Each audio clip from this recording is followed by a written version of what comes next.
Hello, everyone. It's so nice to see you all. Thank you for joining us this evening for Live Covendom. We are a podcast, a webcast, filmed here in New Orleans. We are Alexandrian High Priesthood, and we are certainly here representing initiatory British witchcraft, Gardnerian and Alexandrian witchcraft from our unique perspective. Our High Priest of the New Orleans Coven, Brian Kane, is our host. High Priest Levi Rowland, also a priest running a coven in New Orleans, and High Priestess Ellie Barnes, working with Brian, running the New Orleans Coven. So we've all been studying and working in our tradition for years now and take it really seriously. So we're so excited to communicate and talk with you, our guests and audience. We are on YouTube under Hex Education. Please like our channel, subscribe to it, and like our podcast. You can also watch us on Facebook. We do see the comments add up on YouTube, so that's a good way if you want to interact with us during the show. You can put comments there. We're also a call-in television show. Yes, I call this a TV show. I'm like, I have to film my TV show tonight. 309-GODDESS, 309-463-3377. At the time that we're done with the interview, people will be able to call in and ask all of us questions, including our wonderful ambush interviewer. Today, we are graced by Hermes Gardner, and a Gardnerian high priest and a person who runs a coven. I'm reading this. A coven, a traditional Gardnerian high priest, co-host of the Tradgard Wicca podcast, and a Gardnerian lecturer and researcher. So we're really excited. Hermes Gardner, welcome. He's our ambush interviewer. He will ask questions, we'll answer, and then we open it up and all of us can answer, including Hermes. Levi has our news of the week, and Brian has our magical demonstration for this show. It is season 6, episode 12. And episode 13 will be our exciting grand finale, and that will be next week. Yeah. It is next week? Mm-hmm. Okay, so welcome, everyone. Blessed be. Blessed be. Blessed be to you. Doing news now? Cheers. After wine? Cheers. And blessed be to Carrie Ewers, who's in our live studio audience, being the wine bearer. Carrie Ewers. She is going to be our wine goddess and eyebrow raiser.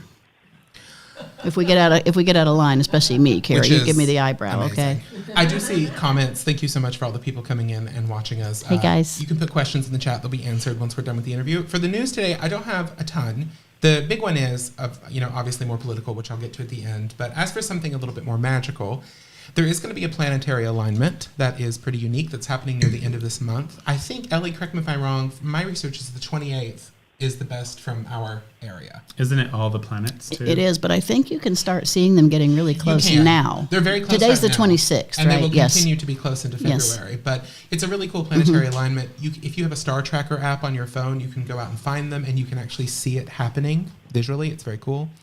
Mars being flickering red and Saturn dull gray. It's like, you can start seeing the alignment happening. But a lot of covens and magical practitioners are talking about sort of how to harness this, so it's a good time to brush up on some traditional astrology, to go through, planetary magic coursework if you're really into that, and think about what you want to do as a group for that, because it's going to be a very rare event, right?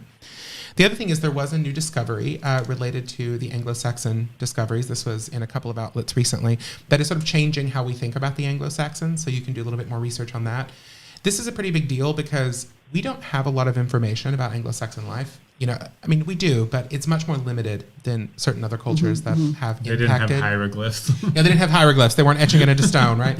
So we are very, very beholden to grave goods to study Anglo-Saxon culture, language, religion, etc. So that's a pretty cool find. Those are the two sort of magical things. But the big news, obviously, there's a mundane one I want to get out. We had snow here in New Orleans. We had snow, so much snow. So much snow. It was 8 inches in Mid-City. And I know that sounds like nothing if you're from the north or whatever, but these snowfall totals have not hit this city in 130 years. Yeah. No one alive has seen this. I was shocked because when I heard it was going to snow, I thought, it's going to dust and they're all going to freak out. And I was like, this is like real back home snow. Yeah. And that's incredibly rare for the Gulf Coast. So that was a very cool thing. And then obviously the big news is political. We have a political changeover happening right now. A lot of executive orders have been signed. it's causing sort of ripple effects in a lot of communities, magical and mundane. People are sort of reimagining how they use social media. People are reimagining how they talk about certain topics in the craft or in magic in general. There has been a lot of change and just in a very, very short amount of time. So I think that this is a really good time to sort of brush up on civil liberties law, things like Christianity influencing local schools, the heinous and disgusting things that have been said and done to trans people in these recent executive orders is something that is quite reprehensible and horrible, and I don't think should be supported by anyone. And then there's also been quite a few orders that have to do with allyship and how we deal with NATO, how we deal with all kinds of things economically and politically. So if you're feeling overload, I think this is a really good time to curate how you interact with the news. Mm-hmm. That's sort of the big takeaway that I think is overload on both sides is a big deal. So curate how you take in your news. I've decided to resume just being a monarchist and old-fashioned. Have nothing to do with the politics of this country because I've lost all faith. I mean, we're talking about invading Greenland, people. It's getting rough. Yeah. Denmark is in NATO, guys. Like, it's an ally. Like, I think Russia's going to be our ally soon. It's like, Denmark is part of NATO. That's enough of politics. But yes, that is the news for today. So I'm going to pass it over to Brian to do our occult demonstration. So, whenever you have this job, the occult demonstration job, I think we all wrestle with it. Levi brings books. I do. Ellie and me try to do demonstrations. And I like what a read, it. Right? It's hard. It is hard because there's obviously a lot of things that, we don't share our private practices with the public. And it's never been the goal of this show to teach magic to the general public. And Levi and Ellie can attest that I'm the one that railed against that the most. In fact, I think one of you convinced me to finally do this. But there's so many angles and things that you can share. And one of the things that was coming to my mind, probably because I watched a YouTube video recently where a gentleman was talking about the history of Candlemas. And it wasn't a pagan. It was just a historian. I mean, it could have been a pagan. But as far as I know, it wasn't a witch and it wasn't a pagan. It was just a historian. And I can't think of his name, but it got me thinking about it. And it was quite actually really enlightening in a sense, because I thought about this quite a lot. So how I celebrate Candlemas, and yes, shocker, as Alexandrians, we still call it Candlemas. Mm-hmm. We do not call it Oilmelg or Imbolc or any of the other Imloc, however you want to pronounce it. Yeah. I think Oilmelg is the oldest way of saying it, but we definitely do not use this Gaelic word in our private practice, nor is it part of our liturgy. Mm-hmm. We're not opposed to it, we're not against it, but most people are drawing on really these sort of Celtic ideas or sources, and newsflash, there really aren't any. So we really know little to nothing about what the Celts actually practiced on Candlemas. We know that there was an association with the milking of the sheep. We know that. So most people are drawing upon legends and Catholic practices surrounding Saint Brigid, or Bridget, with the idea that she is associated with the Celtic goddess, which I think she probably is. And I'm sure there is a crossover with these practices. But most people are really honing into that holiday to being what inspires them and their practices. I certainly have in the past. That being said, I'll let a cat out of the bag that has nothing to actually do with how we practice. Whether we choose to incorporate it or not is depends on the year. It depends on what we choose to do with the rituals. So we have certain set rituals that we do, private rituals that are not altered. But sometimes we add on to it. Sometimes we play with it. Sometimes we explore other avenues. I'm sure most covens do. But the basic practice of the ritual is always held, and it doesn't have anything to do with Saint Brigid. However, lots of covens do bring that in. So thinking about that coming up and how you might be practicing Candlemas or Oilmelg or whatever you choose to call it, I was thinking a bit about folk magic and how much folk magic is actually incorporated by people in association with witchcraft. Now, it is true, Gardnerians and Alexandrians are exposed to and do implore methods of folk magic, usually those inspired by the British Isles. However, it could be expanded on, particularly depending on your geography. I incorporate some New Orleans folk magic.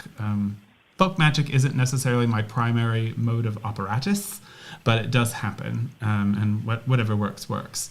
So early on, my first initiation, my first coven was very Celtic oriented. It was what we would call other. It wasn't Gardner nor Alexandrian.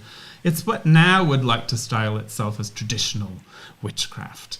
But it was very Celtic oriented. And I mean, that was kind of the 90s, really, quite frankly. The 90s, everyone was Celtic. Almost burnt me out on it if I wasn't actually part Celtic, So I find it inspired. And that a lot of it comes from Gerald Gardner and World War II. I mean, there was really two options, Celtic or German, and the English wanted nothing to do with Germans. That Anglo-Saxon we history. just kind of pretend that didn't happen. There's no Germans in England. So the House of Windsor used to be Saxburg-Gotha, don't forget. So Celtic won, and that became, and it was a huge part of England. It was part of the national spirit. They were, Queen Elizabeth the Second was actually given a bardic ritual you can find on YouTube today, and it was done in from a Masonic bardic tradition but it was considered a cultural nod to Wales. So this was going on, and it still is. So when you are exploring sabbats in public books, you're going to probably be exposed to a lot of folk magic and bad ritual.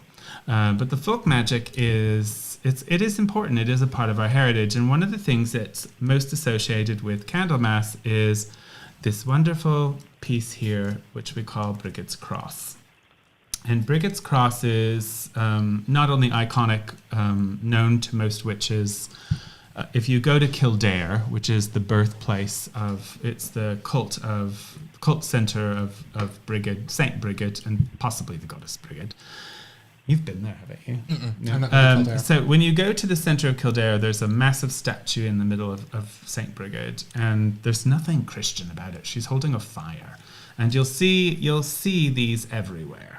They are in stone, they're etched, and so this was her symbol. I've always seen it as somewhat of a solar symbol. However, it would be very easy to also transform this into, the Christian cross, right? But it's made of wheat or straw, and this is done, or barley. But this is done, this was usually highlighted around her, and so it would come in this wintry festival, because for the Celts there were really only 4 major days, and Candlemas was one of them, which of course they didn't call it Candlemas. So, but I'm not a Celt, I'm a witch. So, but I actually learned how to make this early on, and I don't know how well this is going to work, but I'm going to teach you. So what you would use this for is protection, house blessings. It's very much in the spirit of Candlemas to be focusing on the hearth and the home. This is a time, and you can bring this into deeper magics if you are capable of contemplating what I'm saying.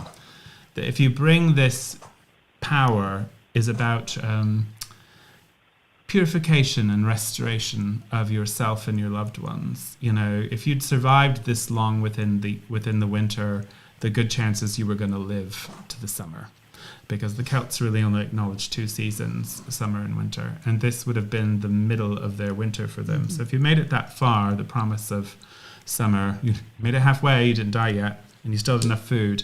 So this particular thing, we would usually make them probably in August when the crops are being harvested, but the symbol would be enshrined around Candlemas.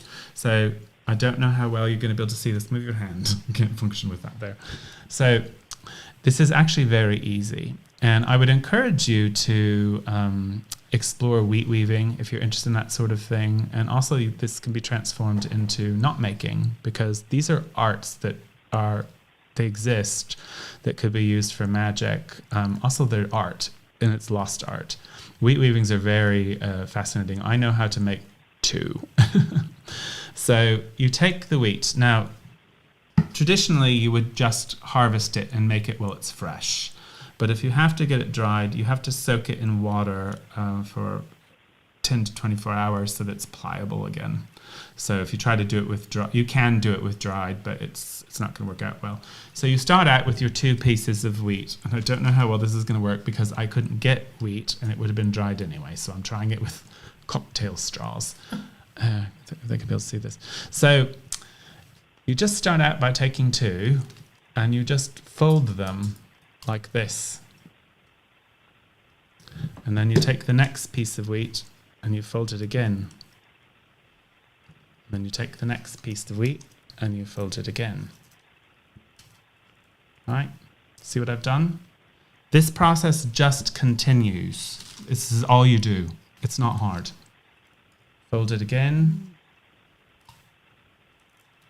Don't know how well it's going to work with straws. It's still happening. It's still happening. It's happening. It's a goth Brigid's cross. It's a goth Brigid's cross. And then you just keep the pattern going. So you can buy these, but why buy them when you can make them? And you can actually hold the new one to keep it all in place once you get going. So you just keep going in the pattern, folding it again, again. So you kind of see what I'm doing. I'm not going to try to make the whole thing. And you have to tighten it up sometimes because it gets weird and it's not plastic straws. So once you're all done, the wheat would still be here, and we usually cut it off and then you tie it around. I usually use red thread because I'm quite fond of red cords and thread. However, this woman, because I didn't make this one actually, she is a little bit more talented than I am because she actually did tie it off with the wheat. So you can do that, but that means that she probably worked with fresh wheat or straw. So you can make these yourself. And I would suggest you make them in August and decorate your altar with them during Candlemas. Because even though real witches aren't practicing St. Brigid's Day, that doesn't mean she can't be honored because the goddess has many forms and faces. So that is my my demonstration for you today. Black craft Candlemas, everybody. Black straws. I love it. I love it. It really worked with the straws. I wasn't sure. So that was awesome. Thank you for sharing. That was very nostalgic to me because I've made one of those when I was younger and I haven't thought about them in ages. So I liked that. It was like a nice little If we don't keep rewind. teaching people, someday no one will know how to No one make will know them. how to make Brigid's crosses. I'm going to bring on our ambush interviewer. Perfect. Can you see? Yes. Awesome. Blessed be. Welcome, be. Hermes. Welcome. Blessed be, Hermes. Welcome. Blessed be. Thank you all for having me, and thank you for that lovely demonstration, Brian. I have to confess, my first Bridget's cross when I was a teenager pagan was actually made out of McDonald's drinking straws, so We've good all been company. there. Good job. We've all been there. So we're dying to know, what is the topic of your ambush questions today? Certainly. So the topic of the ambush questions is going to be all about tradition. Okay. So I'll start with Ellie first. The first question is, how do you define tradition, particularly in the context of the craft? Okay, lovely question. Well, I don't know with the dictionary not in front of me the actual definition of a tradition, but I feel that it would have some roots in a culture and location, and that it would be developed in a certain time period, and then it would be honored and kept up with. The people that study it and learn the traditions, culture, philosophies, behaviors, practice it at length, and then pass it on and teach it as they learned it, as it was given to them, to newer people that are coming into that world. It could be obviously quilting, knitting, witchcraft. There's a lot of things that have a tradition. And I'm kind of conservative with that. I believe that if you're going to learn a specific tradition, you hope to find teachers and people that hold that tradition with high honor and respect, and that they are giving you the tradition as they learned it, not modifying it to their own taste, but giving it to you so that you know the tradition. You can say, I am properly trained in this. Doesn't mean you might not add something or say something else, but you would know the difference. It's part of the canon of the tradition, or it isn't. And and we're strong traditionalists, aren't we? I We're am. Alexandrians. I would Right. presume we all are. Right. I believe in tradition. It's safe. It's solid. Blessed be. Thank you. Very nice, thank you. So I guess I go to Levi next. Sure. You get to pick the order. You'll be in charge. I think there's lots of different definitions of tradition. I think for me, if we're talking about tradition in the craft, we're talking about a formed liturgical system that includes core beliefs and core practices that are given and passed down through prescribed rites. That's a very sort of like literal definition, but I think that is what we mean.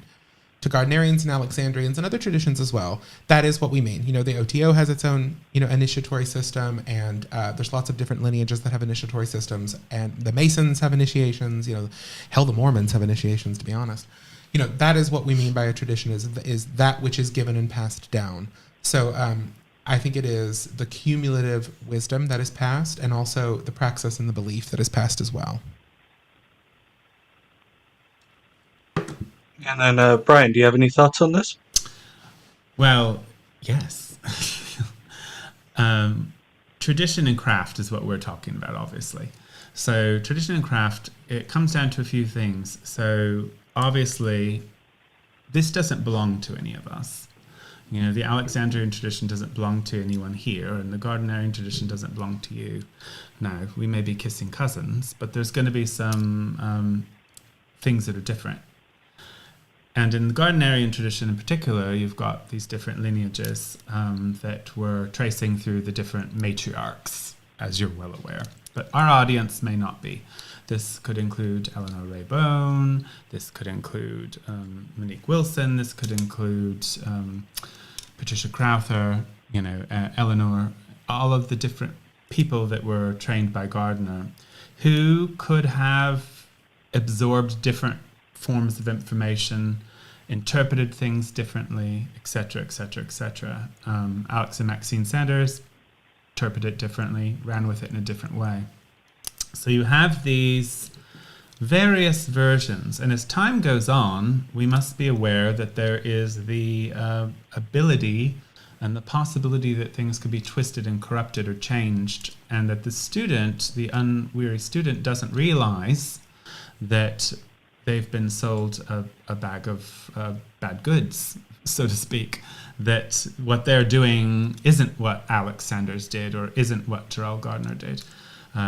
But they've been told, and this will happen a lot with more predatory teachers who are so bent on their version being the vision that they will manipulate, pressure, and control their initiates into thinking that that is the absolute truth. The truth of the matter is that no line has the absolute truth, because time has gone on a bit, and the chances are things have been lost, things have survived, things have slowly been altered.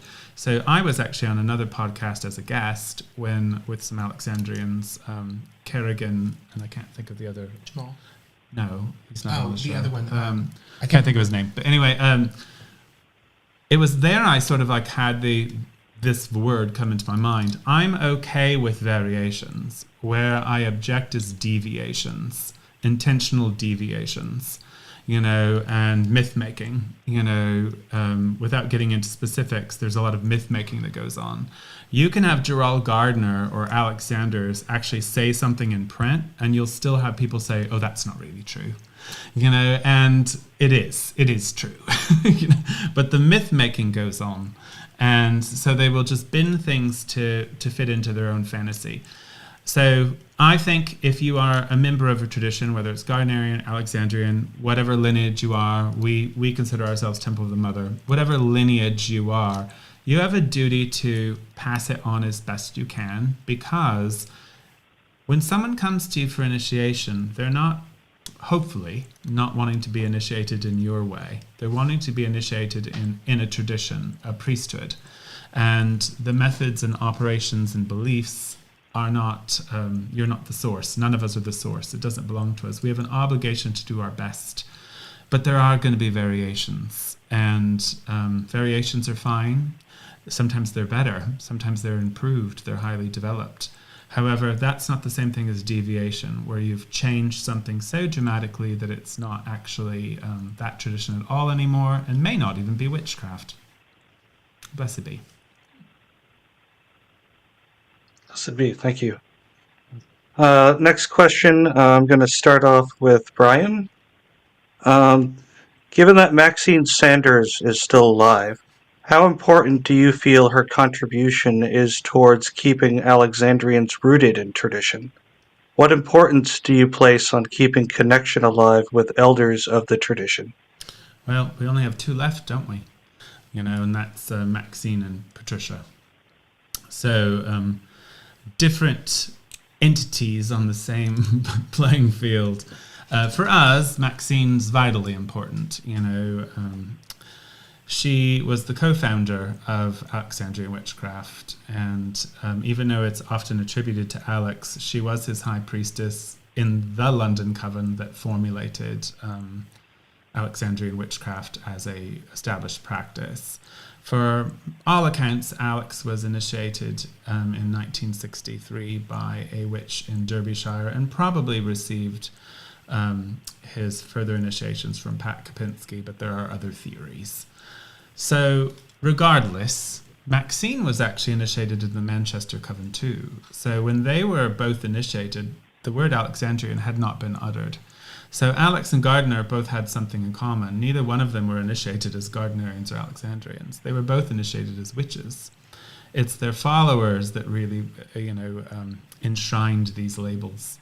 So they were both initiated, in my opinion, in the same witch cult of England. Or, and that's not the subject here that we have. I think I've lost the question, really. What was the question? Connection to Maxine. Oh, importance Maxine. of the elders. So got to reel him in, Hermes. We're very lucky. We're very lucky to have Maxine as a resource. We all have, we've all circled with her and, have been to her house, and we will be at the Grand Sabbath with her this summer.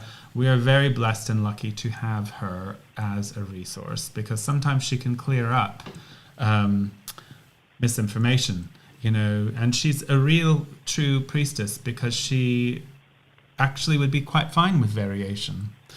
And maybe even deviation. She'll just tell you it's not Alexandrian, which is just a truth. People don't want to hear that, because I think in modern practice, people want to make it all about lineage.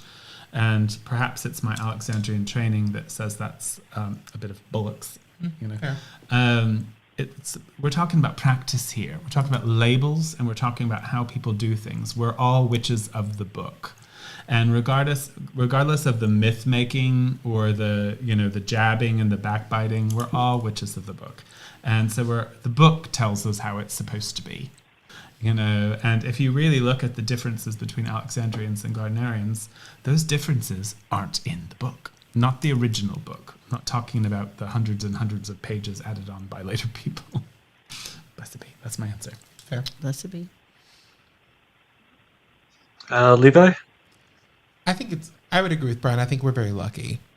But I think that a lot of people, if you're watching the show and you have no knowledge of traditional witchcraft or initiatory witchcraft in terms of Gardnerians or Alexandrians, there is probably a different opinion you might have about the concept of an elder.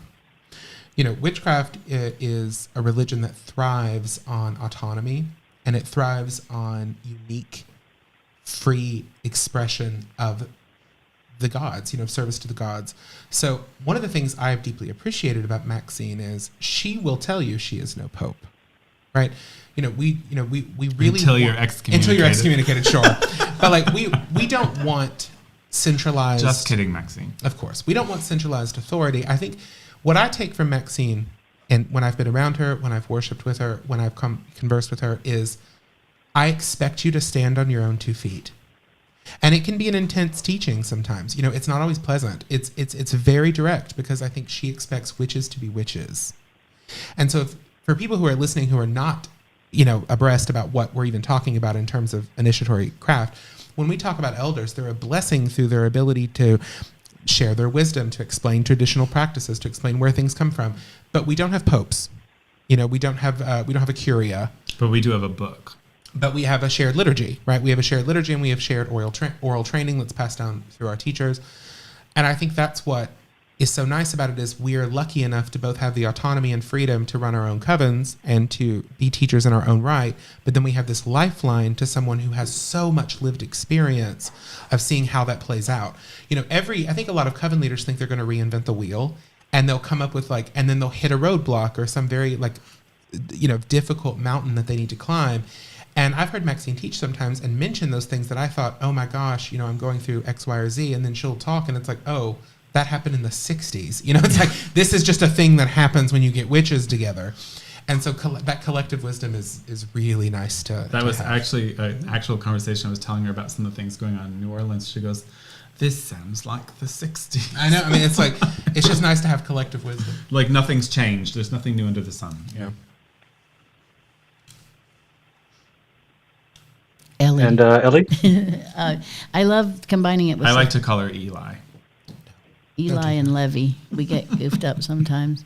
I combine it with your first question about tradition. Who carries the tradition for the longest time? The elders, the people who've been doing it the longest number of years. Working with Maxine, I have to completely agree with Brian and Levi. You're walking into a force field of a person, a woman, who's been doing the same tradition for 50 years, more than 50 years, right? More than 64. 50 years. I think she was initiated in 64.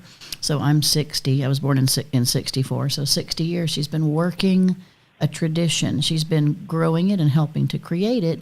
But when Alex and she separated and went their own ways, and she kept up the London Coven and created Temple of the Mother, it wasn't new and it wasn't remade. It was Alexandrian witchcraft from the London Coven that she sunk her heart into, years of effort, training, meeting, creating the space. The one thing that I tell people about working with Maxine Sanders and seeing her in person is when she does the work in the circle, the energy field shifts immediately. She's a master of energy. She conducts the circle with such power in the slightest gestures and words. She doesn't need a bunch of frivolity. She's been doing it so long, and she is a master at her craft, and she's an elder of the tradition. She's also been watching the world of the occult and witchcraft for these 60 years also. She has a wonderful burning wit and humor, and she does, as Brian says, certainly can put you in your place really quickly. She believes in the tradition. She loves the tradition, and she takes care of it. And you can't do that if you're not an elder. She's really devoted herself to it. We're really honored to have her. And then some of the older practitioners, I love to see them. Maybe they're a little crusty. Maybe they got a little bit of crumb on their lip. But I want to sit at their feet because that's where the power lies to me. It's where the real deeper teaching of the energy goes on. And so I'm happy we have elders. I will become an elder at some point. The We're on our question way. is, will the next generation of elders be able to live up to its its betters? I'm not sure. We might not be better, but I think those of us who are really into this are going to have committed to the work. Or we'll get committed, one of the two. We believe in the tradition. We want it to be alive for others in the future. We want that. We're not saying anything about other traditions. Wonderful. Have all the religions you want, but it's nice to know that some people commit to a tradition, learn it, master it, and pass it on. Do you think it should be like the 4-H, where you can have different Badges. I've got my wine drinking badge over here. I've got my circle casting vest on. Oh yeah. Let's all become Corellians. Very Masonic. You can see it in the aura. You can see Great it when people. question so Yeah, when far, people practice, Hermes. you can see their skills. They don't need a badge. You can see it. You can I feel feel it. like this is a BTW show again. I know, we're going back to the old ways. Okay, we're not so talking far- about some random thing. It's like No. actual British traditional So craft. far, so good. We're doing great. What's your next question, Hermes? Yep, certainly. Yep, badge is always on the sleeve. Next question is to Levi. Mm-hmm. What do you feel are the roots of Alexandrian craft that differentiate it from Gardnerian? And were these differences purposely curated, or did they emerge over time? Maxine and Alex have been very forthcoming in interviews and publicly about the conscious decisions they made. The changes that they made were not random developments that codified over time, the way that like a different liturgy in a Christian denomination sort of picks up something and then that sticks. So like the Kyrie eleison is kept in Greek, even though the Mass is in Latin or whatever. This was the changes that were made by Alex and Maxine, and then particularly by Maxine, honestly, in the Temple of the Mother, are all rooted in philosophical ground. Like they're rooted in an approach to craft, an approach to initiation, an approach to running a coven that make Alexandrian craft unique. So, I think the ones that I can publicly talk about, obviously we have liturgical differences and things like that are private for the Oathbound Circle, but publicly it's very well known that we have, Maxine has a very, very strong opinion about things like freedom, autonomy of covens. Nobody has authority over multiple covens in this tradition. That's, from the beginning. It's public knowledge we don't scourge as much as the Gardnerians.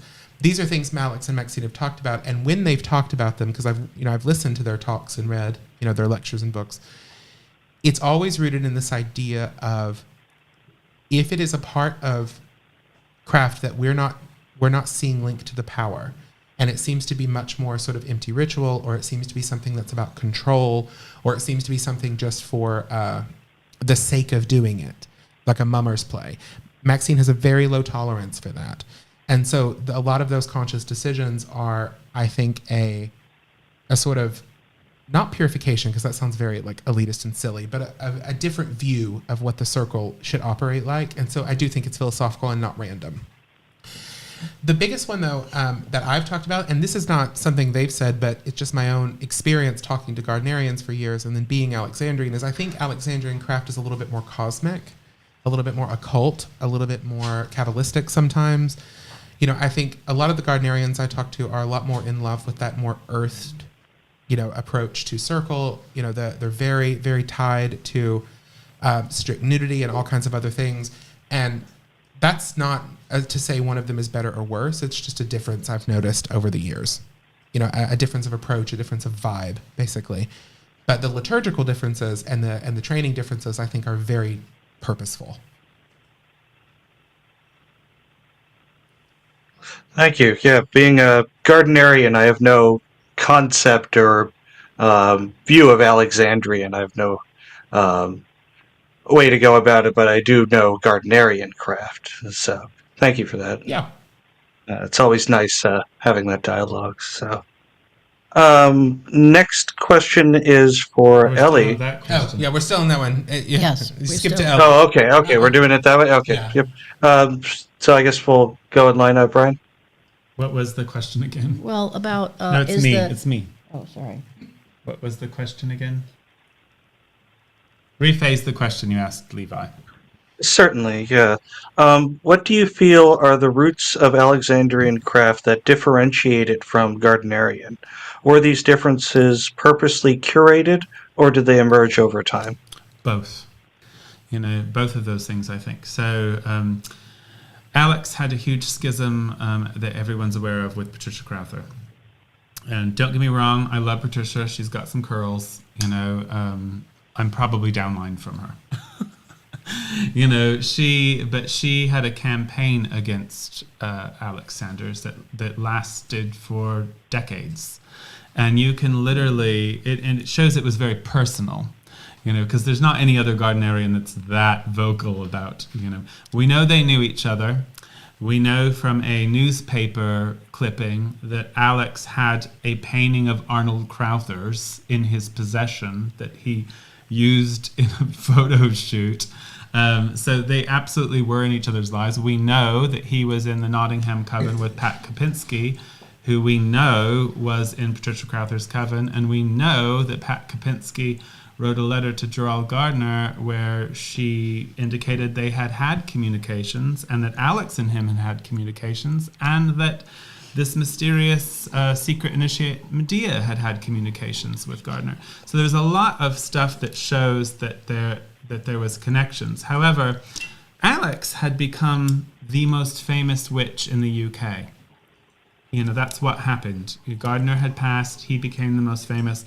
And Patricia Crowther, and other Gardnerians have said this, she was definitely not going to let him in. So anything he would have claimed through her, or anything he would have claimed in association with Gardnerian craft, would have been denied. So it was a maneuver on his part to make up the grandmother story. So the original Alexandrians were never told he was initiated by his grandmother. This came out during a press briefing, and some of them went and asked, I think this is in Firechild, some of them said, why did you say that? He said, well, I couldn't tell the truth, could I? So he maneuvered the whole thing to take their power away from them, and even by showing that he had the Book of Shadows, they couldn't really say much about it.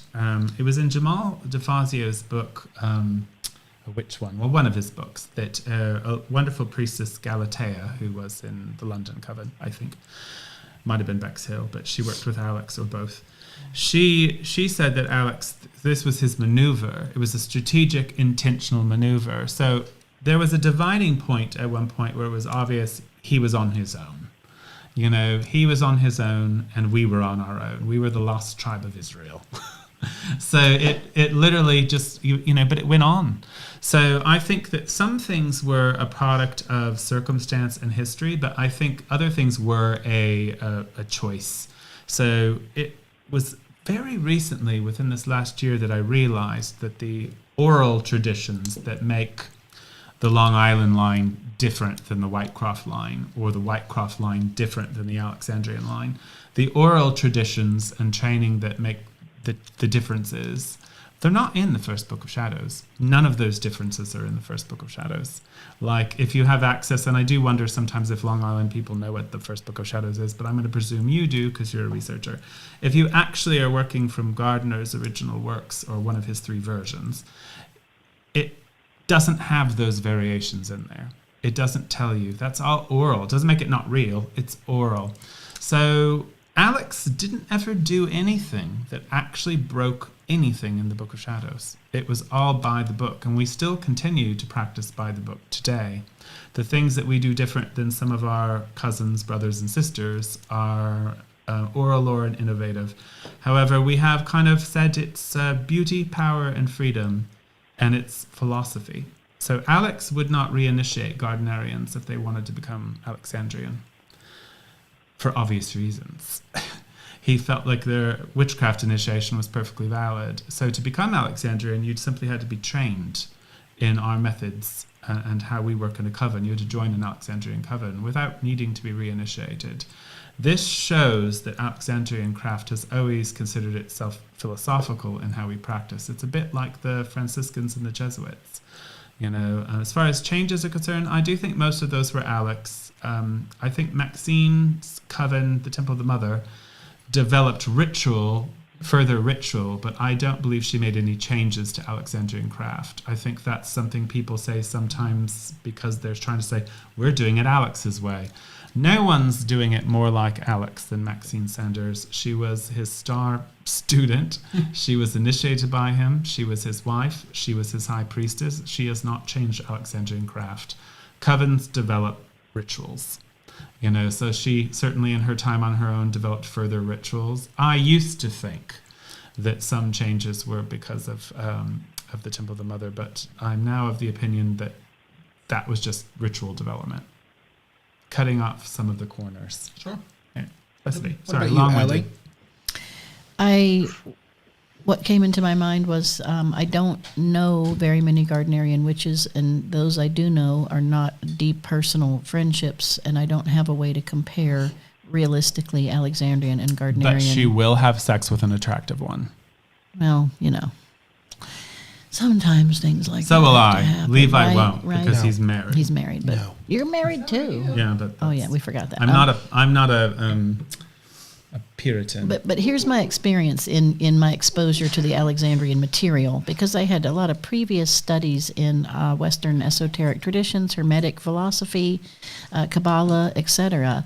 I picked up on right away some really strong Hermetic training threads philosophically, and I asked Brian a lot about them, and our teacher Val Hughes, and even Maxine herself. And I agree that I've been told, and it makes sense, that Alex was very well read and studied a broad set of Western tradition, philosophy material, and really intellectually and philosophically dug into it. He wanted to know. He wanted it to make sense. So did Magical Gardner, practice. yet both men had horrible grammar. But they were different in time periods. They were what Alex could read and get a book on. Gardner could not. They definitely had, by the time Alex came around, 60s and 70s, so many things were being published that Gardner really, as he was starting in the 30s, as he claims he was initiated in the 30s, what was the material in that coven and in writing that he could get to. He got a lot of Masonic material. He got Rosicrucian material. Gardner brought that into the tradition.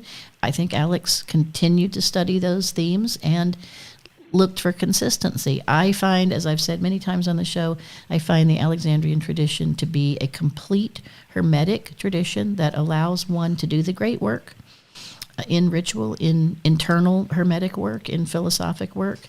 And so I do think there's probably some differences there. And I agree with Levi. As we've been told, they were chosen changes from Alex and Maxine philosophically in the beginning of their working the tradition. Beauty, and then, power, and freedom. And then over time, like Brian says, there were ritual development. But I don't think massive changes, just I think every line has had ritual right? development. Sure. You know, like Patricia Crowther, she developed a lot of really wonderful things herself. I mean, Doreen gets a lot of credit, but Patricia or at least did a lot. Somebody in her coven was good at poetry. Yeah, I Patricia don't know if did it a was lot. really her, but they contributed some really good poetry. I want to ask a question, though, really quickly to follow up on this. Is there a place, either online or otherwise, where Gardnerian and Alexandrian priesthood can discuss the philosophy, or no? Well, there is. But, Between the two? but you don't want to go there. I mean, is it not sanctioned? Is it not sanctioned? It's taboo? No, We wouldn't there've do been that? tons of groups. It's just filled with the same people. Okay.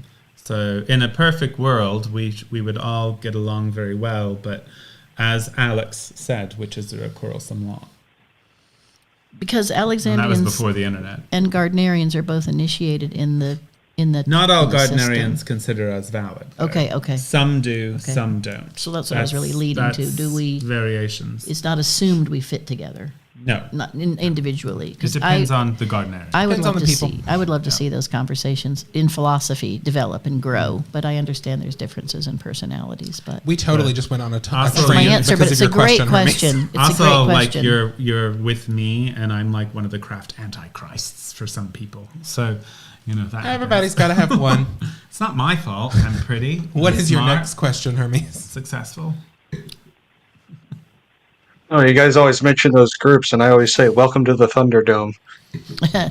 Oh, I was never in that group, but I know what you're talking about because my husband was. Does it still exist?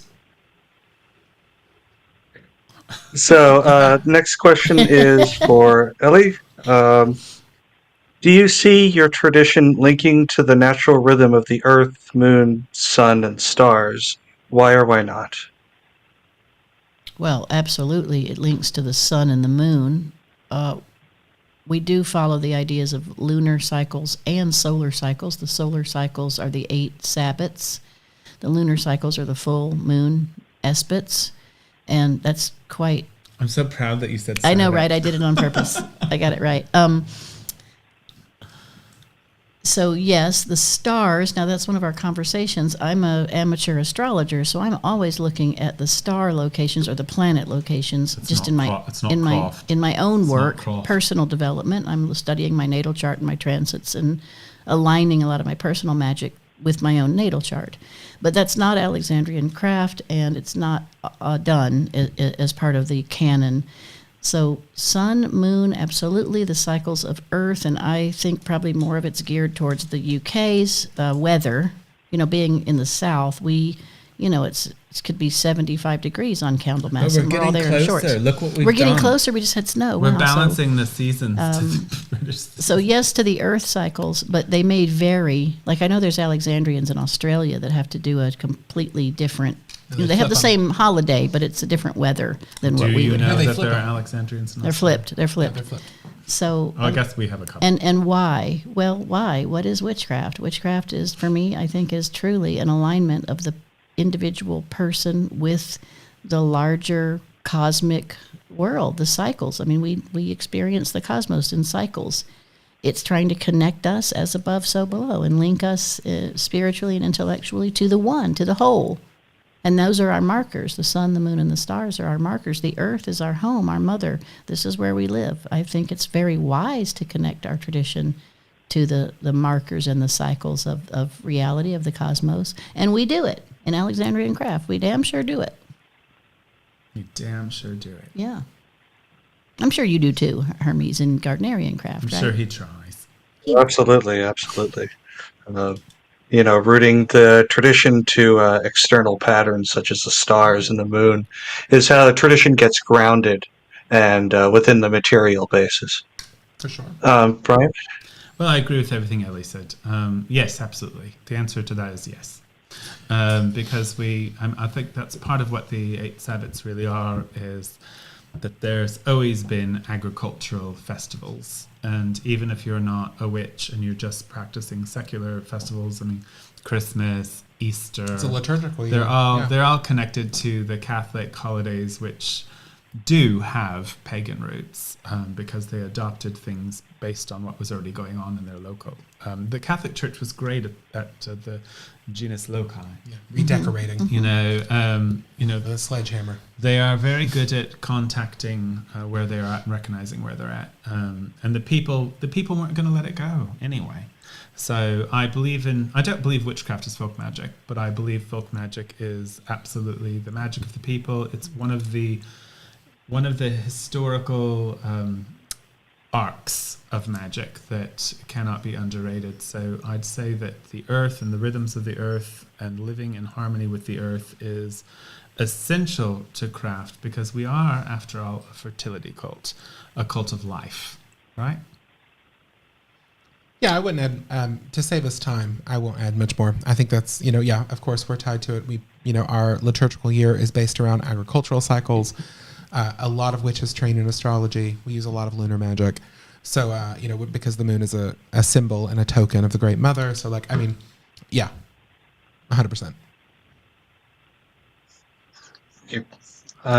Question 5, and this one we're going to start off with Brian. Rooted is your practice to the why of the tradition. Would you say most Alexandrians understand the esoteric underpinnings of the rituals? Or are you seeing issues there as we are in the Gardnerian tradition? Oh, you're going to make me sound like an elitist. You can do it. Go ahead. Be elitist. I have to say I don't know. That would be the fairest thing to say. In the covens that I work with, I think that there are people who full on get it, and there are people who half get it. But that's what learning's about, really, isn't it? So as Alexandrians, we are witches and occultists. And I'm going to say that as a tradition because it's been said in the inception of our tradition. It's not something new. But we divide these two things. So when we go into occult workings like astrology or planetary magic or whatever, we don't consider it craft. We consider that the work of the occultist, not direct craft. The craft is our system of magic, which comes from the Book of Shadows and wherever that was, whoever developed that, really, honestly. The New Forest Coven, maybe? I don't know. So the reality of it is that I do think there are people who are not well trained, and I think there are some people who get initiated and it doesn't take. And it's not for me to say, because maybe it will take in their next life, because they've been initiated. Maybe they need a reset. It's like you'll be better trained in hell. No, I mean, when they come back, it'll be in them, and maybe that will be a more suitable vessel. I don't know. But no, not everyone fully gets it. No, they don't. And as a teacher, as teachers, we strive to pass it on, but I think we all have seen the light bulb not come on.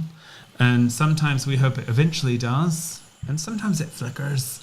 As far as in the broader community, I try to avoid it these days. My early interactions with it on social media led me to the belief that it hadn't come on with the great many, and it wasn't in their heart. The craft, if anything was going to be important in the craft, I think it would be love. And I see a lot of people claiming to be initiates who do not have love in their heart, not only for other initiates, which is at the heart of it oath-breaking, but also not for humanity or any living creature, really. They seem to be sort of cruel and wicked. But I still meet lights. I still see the beacons going. So, yes, I don't think initiation always takes, and I don't think everyone's smart just because they were initiated. There's no magical wand you can wave over someone's head that's going to instill them with the ability to be a teacher, with the ability to be a magician, or with the ability to be good. Bless the be. This would be. Thank you. Levi? I think that I've been very lucky in the covens that I've worked with, in the Alexandrians that I meet, and the Gardnerians. I'm friends with quite a few Gardnerians. And same, but and it's like I get the backdoor Gardnerians. I really appreciate you coming on. You're the third one. The third one.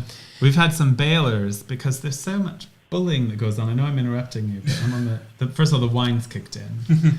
But yes, it's but we have crappy Alexandrians too, so we're not dogging on the Gardnerians. No, not at all. But we love initiates. No, my Gardnerian friends and are as valid in my opinion as any Alexandrian. I also agree with Alex. Like I would never. Oh, that was so mean. No. Well, I would not. So mean. I would not reinitiate a Gardnerian, for example, who had a valid initiation in a Gardnerian coven. I wouldn't reinitiate them to train them.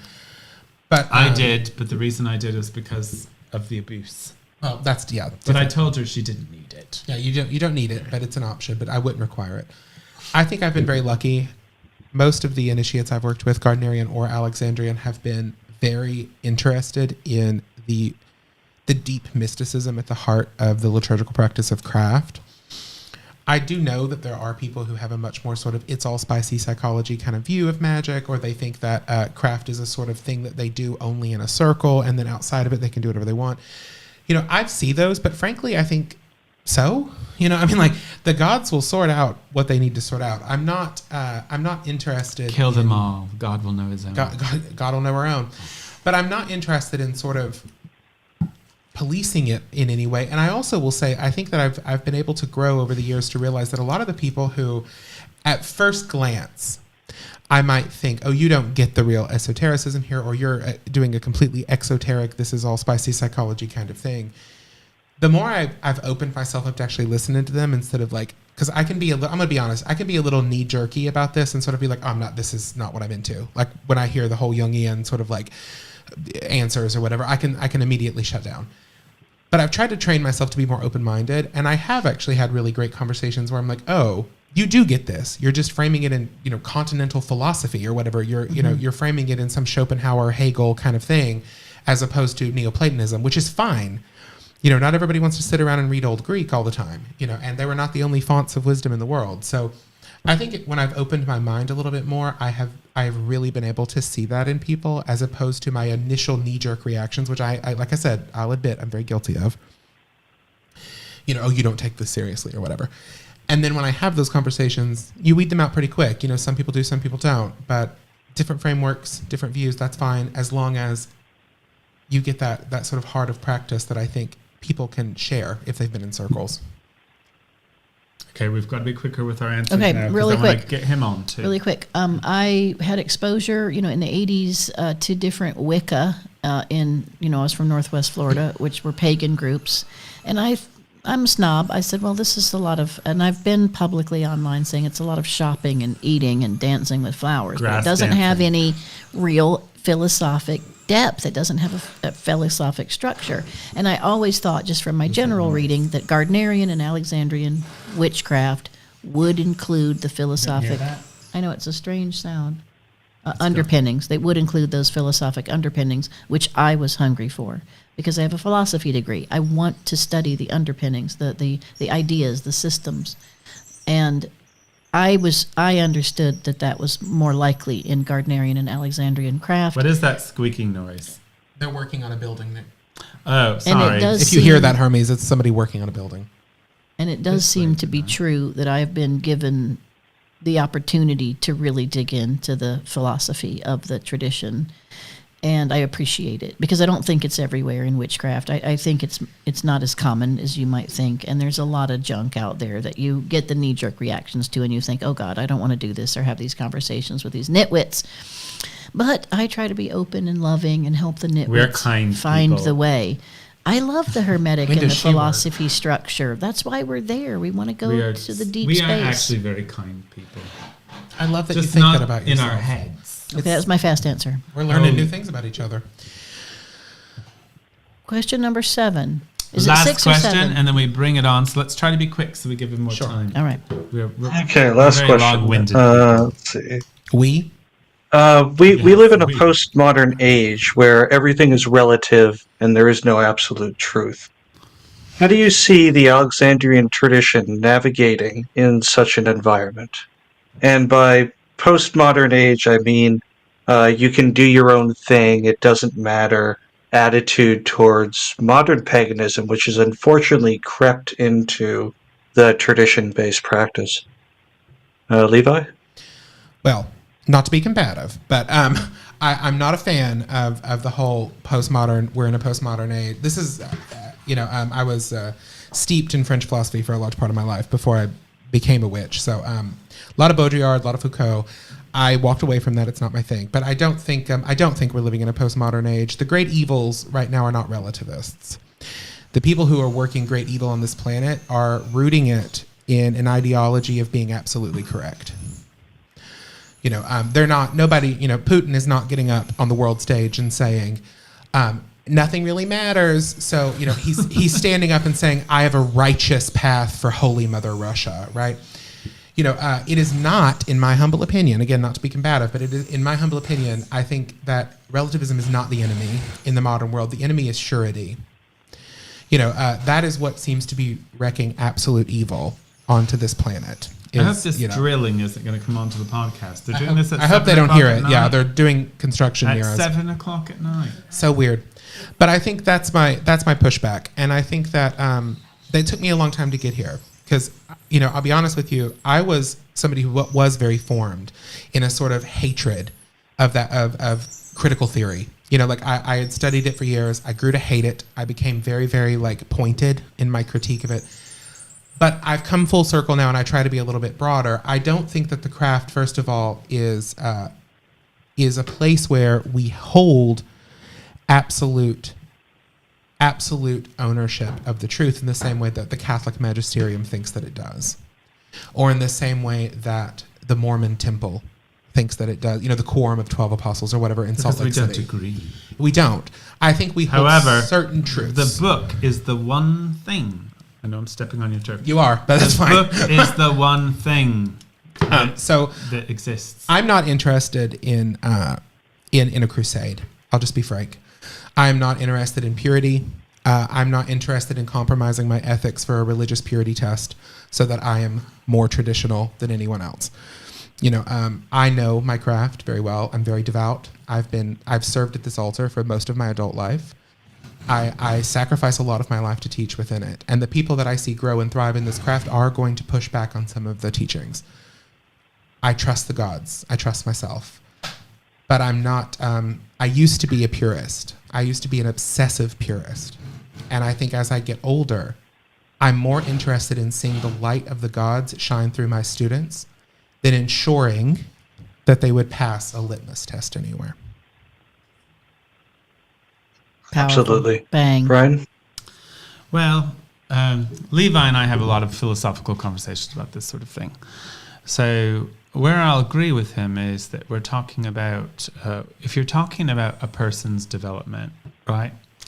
So there's two ends to this. There's the end where you're talking about a tradition, and that was the theme of the questions.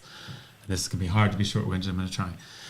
The theme of the question, right? So I think if you're Alexandrian, if you're going to be Alexandrian, if you're going to be an Alexandrian priest or priestess, well, you have to sort of toe the line. And if you choose to do other, then you're just not that anymore. That doesn't make you a bad person. That doesn't make you wrong. It just means you're not actually doing that anymore. If I all of a sudden decide that I'm going to, worship a god, a goddess, and a snail, or something, that's not really part of the liturgy. It's fascinating, though. It is fascinating, and it's not wrong, but it's not necessarily going to be something that I could honestly say. So as I started this out with, variation is fine, deviation is not. In regards to tradition, you don't have to be Alexandrian. You don't have to be Gardnerian. Levi is constantly pointing out that we are not a salvation religion. We don't peddle in the you need this to get to the heavens. Our gods don't say that. Our gods don't say you have to be initiated to get anything, really. Like, in a sense, we're all sort of fools. You know, what We chose What do we this. get out of this? We chose You this. know, oh yeah, magic. So I don't know. But the reality of it is that when you're talking this conversation, a lot of times you're getting social politics challenging a religious tradition. And the two things just don't necessarily merge correctly. They can, because religious tradition can be used as a way to be bigoted. There was a time when a lot of, particularly American Gardnerians, didn't allow gay people in at all, you know, and they used the liturgy to be homophobic. There's nothing in the Book of Shadows that excludes anyone. It doesn't exclude race, it doesn't exclude gender, it doesn't exclude sexuality, it doesn't exclude trans people, it doesn't exclude anyone. However, we do have traditional ways of operating that are not negotiable, and they're pretty clear what they are. So if a person of any walk of life wants to exist in that mode of operation, then they are suitable, in my opinion, to be a Gardnerian or Alexandrian initiate. If they want to change the way we do things, they don't belong. They don't belong. You know, there's plenty of things to do. There's plenty of places you can go. There's plenty of things you can make up. People do it all the time. Just There's so many made start a TikTok channel and make up your own tradition. It happens every day. You know, so I'm of two minds about this. You know, socially, I'm very liberal. Probably religiously, I would be considered conservative.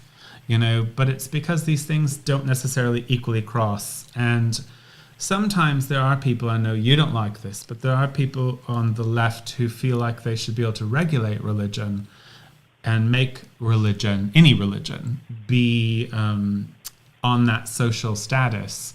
And that's just not really freedom. Like, it is your freedom to be a bigot. It is your freedom to be a racist. Like, that's a part of freedom, is that people can choose to be bad people, you know, and you can't make people be good people anyway. Like, you just can't make people be good people. The secret is just don't associate with them, you know. So I struggle sometimes in craft with those streams, because what I'm actually focusing on craft is life and nature and just the way things actually are, without the complication of the mind, without the complication of social politics. You know, the mommy and daddy bear and the cubs aren't thinking about what people think about their sexuality or their politics, or, you know, it just exists. It just is.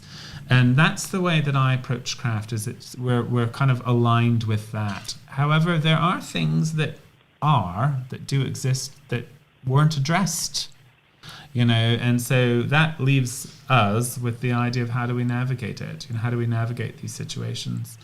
And I think as long as you're not going against the Book of Shadows, you're fine. If you're going against the Book of Shadows, you need to start your own tradition or do something else. That's my personal opinion, and there's nothing wrong with that. That's not a judgment. It's that this doesn't belong to us. This doesn't belong to Levi. Alexandrian craft doesn't belong to Levi. Alexandrian craft doesn't belong to me. If I feel like I have to navigate outside of that, or my students do, well, they're doing something else. Stop calling it that. Do what you want to do. Be true to yourself. What is that occult thing? Know thyself. Genau thyself. And be true to yourself. So that's why some people have left and started their own traditions. It's because they want to do something else. I am going to say I very much disagree with anyone calling themselves a traditional Gardnerian or a traditional Alexandrian, because once you do that, you're giving permission for there to be a version that's not. You seceded part of the, you know, Alexandrian is a tradition. It doesn't need to have traditional Alexandrian on it. If you're not Alexandrian, you're not Alexandrian. He's being combative for no reason. I'm kidding. Ellie. That's perfectly fine. You know, hopefully we may come to a point where we can get there. The question was hard to not be long-winded. I love the question. I 'Cause I had to answer for personally, everyone. I'm kind of a person that searches for bedrock. I want foundation. I want structure. I want the pillars of a system. And personally, just as a strong reader, thinker, and academic, I see, when I saw witchcraft in the beginning, eclectic witchcraft, which is do whatever you want, just what feels good, take a little of this, take a little of that. And I thought, well, why? What's the structure? Why's the thinking? That's why I sought out a witchcraft that had philosophic structure, underpinnings. So my attitude today is learn your tradition for years before you comment on it at all. Then if you want to make changes, you have to admit that you have a different feeling about something or a different attitude, possibly leave the tradition and do something differently, or curb that and say, no, I'm honoring the tradition. Why is it a tradition? That's the point of a tradition. And I think it's very valuable in today's world in all fields of thinking, study, and activity. We have a lack of structure and a lack of dedication of your studies. You just think, well, I'll just get into this and do whatever I want and it's fine. Yes, it's fine, but it lacks power. It lacks energetic structure. It's just weaker.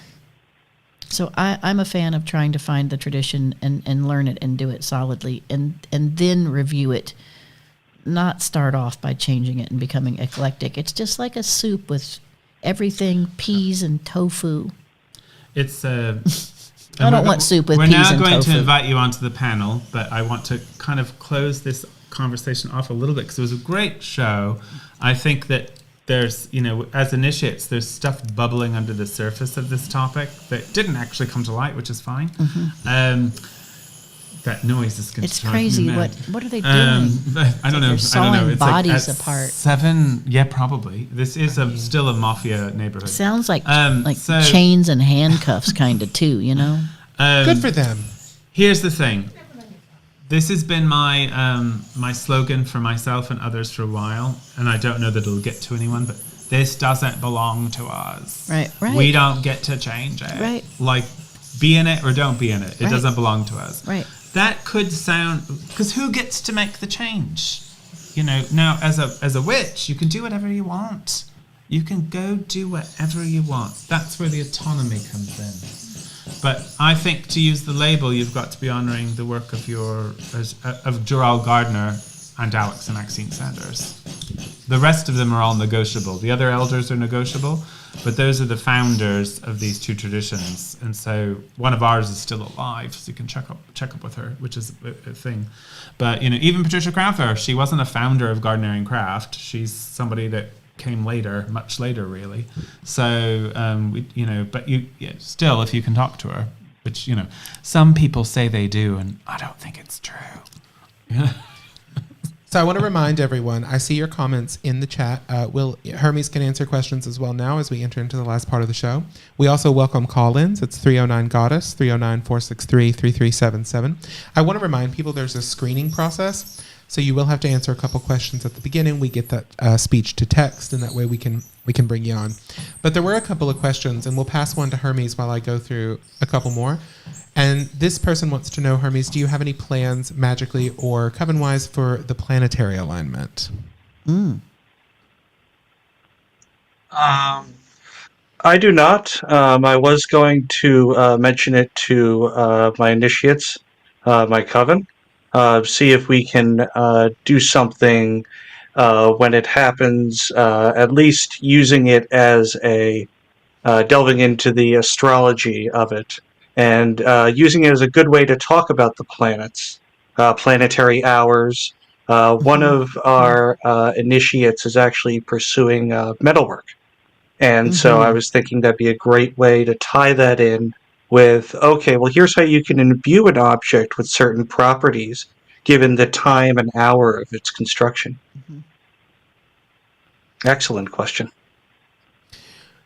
What do you think, Ellie? What's your astrological soul telling you about the planetary alignment? Well, it's a rare phenomenon in the sky that we witness with these planets seemingly in line. What is it? Sun, Jupiter, Venus, Saturn, Mars? I don't know. I know it's supposed to be all of them, isn't it? I think it's all of the seven. visible ones. It's seven. It's all the visible ones. Yeah. Yeah. But yeah, of course, it's not. Which is a big thing. Not Pluto. But no, it's a big thing. So I Time think when it's you a good must marker let of the strength priests. and power. I love the idea of studying things planetary. I'm writing my lecture for WitchCon right now, Plants and Planets, and I've got a lot of traditional material in there on planets as symbols and how we connect those with correspondences. I love that idea. We meet on Tuesday. It'll be a perfect day. We can go outside to the pool and have a look up into the sky and see what we see and see what the gods bring down upon our heads. You have any feels for it, Brian? This planetary alignment? I mean, not really. That's fair. I think it's not required. I think it's interesting, and if I had a work at hand, I'd take advantage of it, but I don't really. So I don't know. Maybe I'll make myself a crown. We can ask the With all planets the to show planets us their personal messages, and like we see you all together. I think holding it's hands. cool. Shine down on us. I was able to see Mars after the last time we The talked. flickering red. Yes, I was able to see that. That was Did you cool. guys see when the moon occulted Mars and you yeah. could see Yes. that little red and you could see how close they were? I loved so watching close. that. That was Pretty. late for us, like 11 So yeah, I o'clock got at to see night. that, and that's grand. But no, I don't have because I don't have a need for it right now, and it's not really a part of my religious practice. So I might sacrifice Levi when it all conjoins. It'd be That's an fine. add-on. It'd be an add-on. It'd be an add-on, my human sacrifice, Eileen. Yeah. No, I mean it makes sense. Father of the art cosmic. The art cosmic goes down deep. It's time. So you to wear your jewel crown. I get to wear my jewel crown and just go Forever. down into the underworld. Yeah. I love that. Okay, so that was a question on the chat, Yes. right? I'm going through the chat right now, so I'll pose questions. We have a lot. It's just I'm going through them each. So we love our callers too. Please don't forget, we're here. Please we're, call we're in. exciting to talk The to number people. is 309 Goddess. That's 309 G. I hate this voice. DDESS. Hate I this could do voice. the old Very sexy one. You want deep. that one? No, you just did it. It's No, fine. my other one was better. I have to say. So why do you think, Hermes, that Blonde it is so... bombshell. Blonde bombshells, But Colin. I'm not yeah. blonde anymore. It does sound like so. that. Hermes, I'm going to rephrase this question and pass it to you. Why do you think it is so important to have structure and repetition for your religious practice?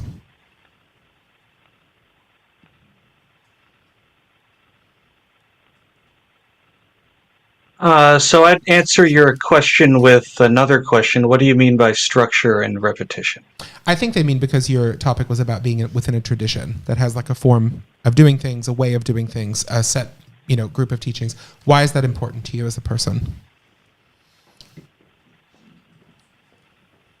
Sure. Yeah. So tradition, I think, is and must be differentiated from custom. So tradition, I would say, would be a set of rituals, patterns, or practices that's rooted in cultural context that helps us understand and make connections with the community and natural world. And it needs to be passed down in such a way as you guys put it before, as to maintain its integrity. And this makes it different than custom because custom is not concerned about the why. Tradition is. I'm And not when sure if you that's change true. something, Customs Religious can- tradition. I would Yeah, but customs. I would argue that you have to understand the why before you go and change things. Otherwise, things might get lost. Oh, I've got a And question that's for you what I'm then. concerned about is the erasure of Alexander's, Maxine, Gerald, Patricia, all these people and others put so much work into the craft. And it's a beautiful thing. It really is. Absolutely beautiful. And then it gets changed. And that stuff is lost. And for some, it might be lost forever. We're still discovering things now. For instance, the fact that people casting circles and using quarter candles, in this case incense, goes back 500 to 500 BC in ancient Mesopotamia. But this knowledge is a shared knowledge that is passed down, which, if it's not passed down in the way it was taught, can be lost. So that's why it's important to do these things and have repetition and have the same thing so it can become ingrained in the student that these things have meaning. I have one. I had a follow-up question though. I was going to ask you, like, when do you think that it becomes a mummer's play? What is the why? So for instance, if you've got to, because we've got lots of traditions in the craft and, we're aware of some of them, I'd say it's inevitable that some things are going to be lost. I don't like that idea, but it's true. But I also think the craft has a way of filtering things out that aren't necessary.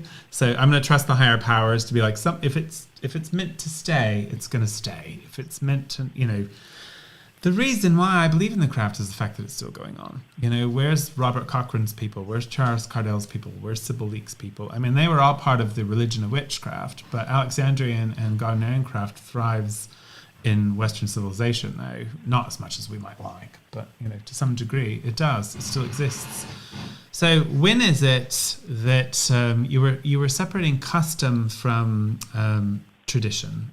Which I kind of understand. I got what Levi was saying, that custom might be seen as a cultural custom, but there's whys to those customs too, and they usually come from a religious meaning at some point in time. So that's where my brain was at first. But what do you think makes a tradition important in craft versus something that somebody's just doing because somebody said you've got to stand on your left foot? I would say to that,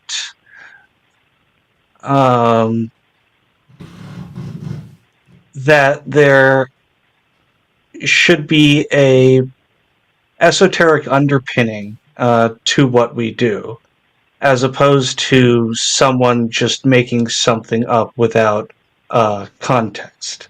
So, you know, people say Gerald made it all up. People say Alex, you know, made it all up. Well, I say, made it up from what? Alex and Gerald were extremely well read, extremely knowledgeable, had a broad depth of understanding, not just of history, not just of culture, and also not just of esotericism. And they took that and they wove it into something magical. Something meaningful with multiple layers. One of the things I love about Gardnerian craft, and I'm sure you all do about Alexandrian craft, is that our rituals have layers to them. You can understand it on a base level and then peel it away. And as you study through the years, as you progress up the degrees, you uncover more and more of the ritual and the deeper meanings behind it. And that's one of the things I love about Gardnerian craft. That's what keeps me coming back to it. The fact that there's such a richness in the tradition. And if someone's just saying, just stand on your left foot in the East because, you know, something, that there's nothing there. There's no substance behind But it happens that. a lot. It does, unfortunately. I'd like to It add, does, It yes. reminds me of that. Oh, I'm sorry, Ellie, go ahead. I just wanted to add a comment about repetition. That's exactly what you're saying, Hermes, that in year one of your training as an initiated witch, and you do the 8 Sabbats, you perceive them in a certain, they're lovely, and we saw these symbols, and we did it this way. Year 2, wow, you get some more meat out of the ritual, and you uncover more that you didn't see the first time. Year 3, year 4, year 5. Year 15. I year mean, 25. really, you know, the depth, the seed is planted. The growth of that plant takes years to develop in the soul, in the practice, and that's the beauty of the repetition. It's not just the same thing over and over. It's uncovering the depths of the why, the underpinnings, exactly as you're saying. When you just stand on your left foot in the East and there's no underpinnings, there's no depth year after year. There's no gain. It's the same left foot. You know, it's not really, there's nothing under it.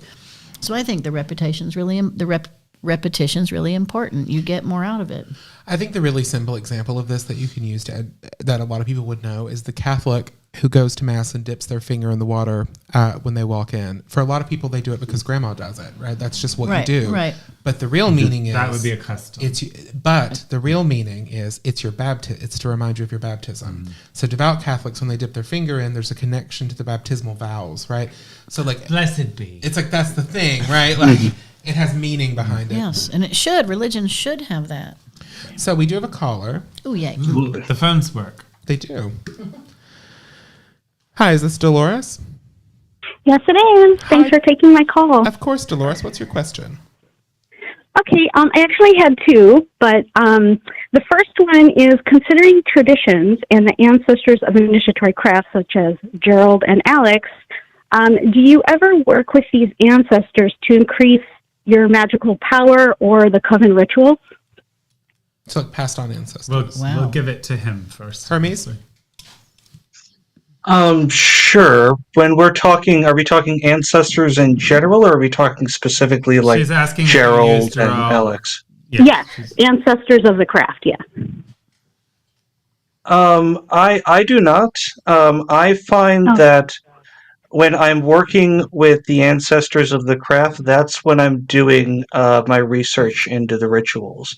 That's when I'm taking okay. things that these people who are now dead have laid down, and we cannot go and ask questions of them. That's one of the things that Alexandrian craft is so blessed with. You guys have elders who have been there since the beginning. Unfortunately, Gardnerians do not. Pat is well, you've got obviously Pat. 96, She's pretty good. so Yeah. You've got Patricia. she's getting up there and blissfully retired. But I'm taking these rituals and discovering what they were thinking and uh, when they were writing the rituals and discovering the meanings behind them that they purposefully put in. So that's what I view as working with the elders in the tradition. Oh, okay. Okay. Do you guys want to chime in? Brian, what do you think? No, we don't. I- Everything that my elders, my upline, everything I need, they've already passed to me. So I access it through myself. They're not. We don't venerate them, and hopefully they've reincarnated by now because we believe in reincarnation. So hopefully they've reincarnated or are off doing something better than worrying about what I have. They'd already done the work, and that had been passed to me already. So I access that within myself. What were you going to say, Ellie? Well, and you can pinch me and stab me with the fork under the table if I'm not right about this, Brian. Jamal DeFiosa DeFazio. did DeFiosa. no, that's one of your psychics. Jamal DeFazio is No. how you pronounce it. That's Angela's last name. That's Angela's I last think name. he still pronounces it. It's the same DeFiosa. spelling. It's DeFiosa. Pardon us I for don't know. that, Then he's but pronouncing it wrong. he did publish a book called A Voice in the Forest, which was done with a spirit board and the communications, according to the book, with Alexander's. So it has been done and is in print that a deceased elder was channeled. Now, I'm not judging that at all. I don't know a lot about that. So It's not an Alexandrian practice to work with Ouija boards in the forest. No, but No, not to discredit his work, no, but it's he- not. he's It's an not really Alexander- relevant to that. but it is an question. example of that. It's an And- example of somebody who did it. And then we have on Halloween ritual, which is our ritual of honoring those who have gone before. I think I would just say for me personally, there's been some feelings in that ritual of this connection. what we do in rituals. No. Not. I'm just saying for me, there were some feelings there. So I don't know, but Under the table. I know pinch me. Ow, that hurt! Damn it, that was a good pinch. You can see. I would add Dolores. Dolores, regardless of who death. I think the ones that are available to me are available through the lineage. They're available Yes. through the teaching that's Yes, been passed they down are. to me. Their notes, their commentaries, their oral lore. We have handwritten things from our elders, Yes. luckily, that have been passed on, copied. I feel very lucky to have that. I'm a Like Pat Kapansky's Yeah, letters to all- we to all have Gardner. letters and, It's amazing what you can read. I don't think, Dolores, that I think I'm an odd one. We do have it. the Private sense- material. I don't really believe the dead are available to us. I'm a lone person. I get that. Most initiates do, but I will say most initiates do not agree with me. So that's just a personal belief. I do not believe the dead are available to us. Initiatory wise, right? This is even okay. So for our caller, I'm going to speak for everyone, and everyone can disagree with me. In Gardner and Alexander Craft, there's no practice for contacting the dead in that way. Right. It's just not part of it. We do have times where we honor, and we might even commune, celebrate, offer. But the reality is, we believe in reincarnation, not in any set way. So there is this idea that spirits could be in other places. They could be reincarnated. They could be, time is round. So they could be accessible even if they have been reincarnated. We're not doing ancestral veneration. It's very popular right now in magical communities because of the popularity. Yeah, of and that's why ATRs. I asked the question, because I see so many people online saying they're practicing ancestral magic, Yes. but We don't. Not in that way. Okay. We do have Got our it. initiatory ancestors, dead or alive, our family, our upline, whatever you want to call it. And we do actually believe in a spiritual connection with them, a connection of power, but we don't practice not ancestral veneration the way people do in Asia or other countries where they're doing that all the time. South America. It's very popular in ATRs, which is the trend right now in magical communities. That's kind of the guiding light right now. And it's just we're worshipping gods. We're not worshipping the dead.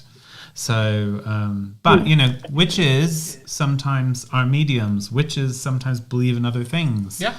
But it gets confusing. If you're asking what our actual beliefs are, it's not really part of our literature to practice ancestral veneration. Right. Or to commune with ghosts. Or channeling them. No. It's But a lot, not a thing. a lot. Of Or people even believe in them necessarily. Yeah. But a lot of them, like I said, I sometimes get so othered in communities because but Brian's right. It's not. But I have required. a question for Ellie because I think that she didn't really get to answer her question properly. So I know you are a medium, right? I am. And you were before you became an initiate. Yes. But as an initiate, and how you work, how do you, and I have my own thoughts, but I just want to hear yours. I'm not going to talk. It'll be amazing. What do you actually think about what she's saying? Like, when do you decide that, I don't know, Gerald Gardner is accessible? First of all, I think you are I think Ellie's the reincarnation of Gerald Gardner. He died the month I was conceived. Come on, Right. come on. I know, right? I was conceived anyway, the month he died. She's just as crazy, but And sexy as he was. I just want to know Okay. I'm what glad. you actually think about it, as far as in the Yes. if you go on, just put your Alexandrian priestess head on. How does that work for you? Right. If they're reincarnated, or It's a very important question, and I want to speak to Levi because I do professionally a lot of Levi just needs needs work. Levi just needs hugs. No, this is a really important distinction. I need to cook you some pasta. All right, are you listening or not? Yes, Brian? I'm listening. Sorry. Blessed be. So my philosophic decision at this point in my studies is that every lifetime leaves marks in the Akashic record. In other words, there's energy imprints of a person's life in their lifetime. They also write and leave their work for us to study. And I believe we should really use that material in Alexandrian craft. Absolutely. But also our loved ones and our teachers are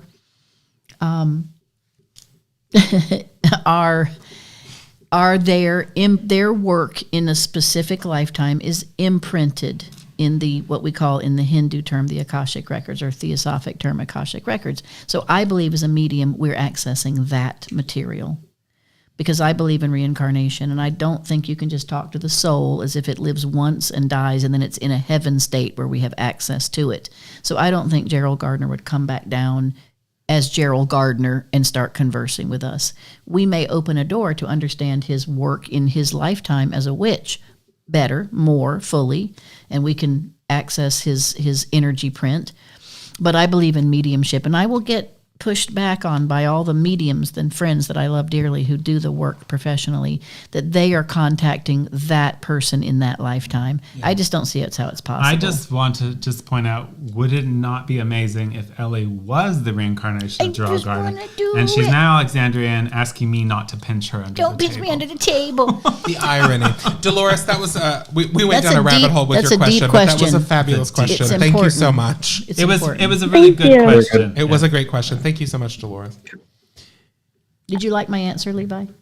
I For did. you personally? No, I think Hermes. Hermes is probably not privy to this, but it's been a running thing on this show. Like, a lot of people who watch occult shows or shows about witchcraft are really, really, really into mediumship and spiritualism. Have you ever watched this show before, Hermes? I did some pre-watching in preparation for this interview. Good job. Good job. It kind of and has you still came on. And you still came on. God bless you. But it's a recurring topic that comes up, is because people want to know about ghosts and they want to know about spiritualism, and they've had these experiences and they want them validated. And we all we've all had these deep conversations about sort of representing a spectrum of belief to disbelief. Well, my standard thing with anything occult is, if you experienced it, you can't expect other people to to believe you necessarily. Like, if you didn't experience it, you shouldn't necessarily take it at face value. Yeah, because I mean, at that point, I mean, Saint Teresa d'Avila said Jesus showed up. You know what I mean? What's that thing with And personal? maybe he did. Maybe he did. We don't need to believe it because he didn't for us. What's Jesus the didn't show up topic for with us. personal gnosis? What was that topic we talked about? You know, like, is it Oh, the collective? difference between personal gnosis gnosis and teaching. collective. You know, can't so. expect people to.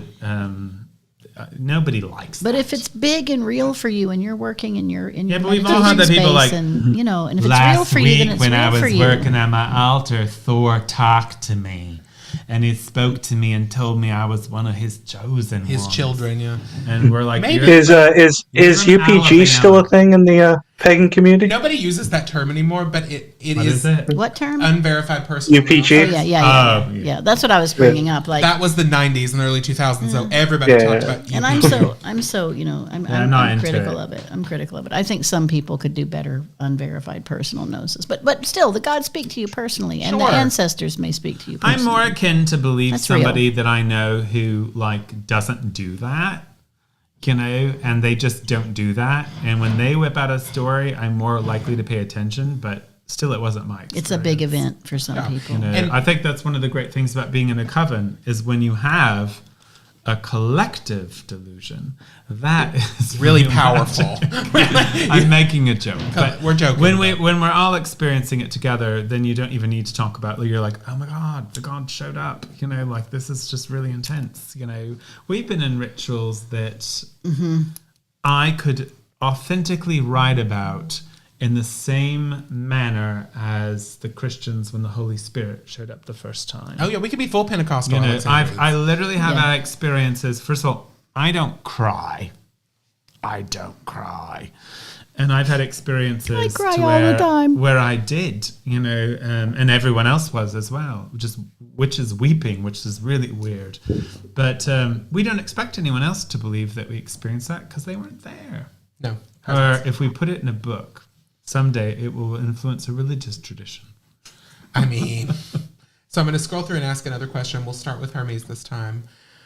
I want to reframe one that I saw earlier, which is, basically talking about praxis. So, Hermes, do you feel like the repeated praxis of a particular form, so magic or something in the liturgy, allows you to sort of be effortless with it and therefore have more power? Like, where you're not having to think so deeply about it because it's become ingrained into you.